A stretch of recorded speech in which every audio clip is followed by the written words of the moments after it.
అపోహలను వదిలి పర్యావరణాన్ని కాపాడండి, ఏడీఎంఎస్ వాహనాలను కొనండి అంటూ ఏడీఎంఎస్ ఈ బైక్స్ సంస్థ ఏపీ సెక్రటరీ జేఎండి గౌస్ భాషా పేర్కొన్నారు. ఈ సందర్భంగా చిత్తూరు జిల్లా గంగాధర్ నెల్లూరు మండలంలో ఏడీఎంఎస్ అధినేత ప్రభు షోరూమ్ లో ఏర్పాటు చేసిన మీడియా సమావేశంలో గౌస్ భాషా మాట్లాడుతూ పర్యావరణ పరిరక్షణలో ఏడీఎంఎస్ ఈ బైక్స్ కీలక పాత్ర పోషిస్తుందని, ఎలక్ట్రిక్ వాహనాలలో ఖర్చు తగ్గింపులో పాన్ ఇండియాలో ఏడీఎంఎస్ వాహనాలు విస్తరణ చెందిందన్నారు.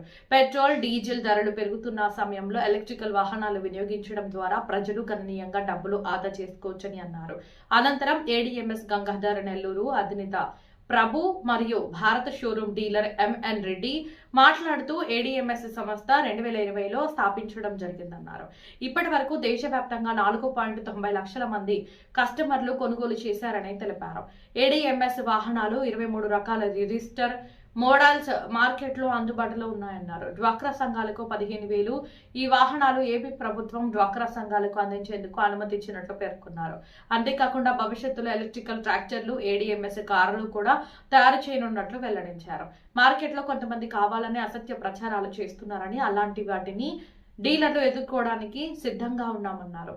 2029-2030 నాటికి ఎలక్ట్రికల్ వాహనాలే ముందంజలో ఉంటాయని అభిప్రాయపడ్డారు. నాణ్యత, మైలేజ్ సర్వీస్ కు ఏడీఎంఎస్ డీలర్లు ప్రాధాన్యత ఇస్తున్నామన్నారు. ఈ కార్యక్రమంలో చిత్తూరు కోర్ కమిటీ సభ్యులు బాలాజీ, హనుమంత నాయుడు, పీకే నాయుడు, శివకుమార్, రాజా, జీకే నాయుడు, జయంత్ కుమార్ కస్టమర్లు పాల్గొన్నారు.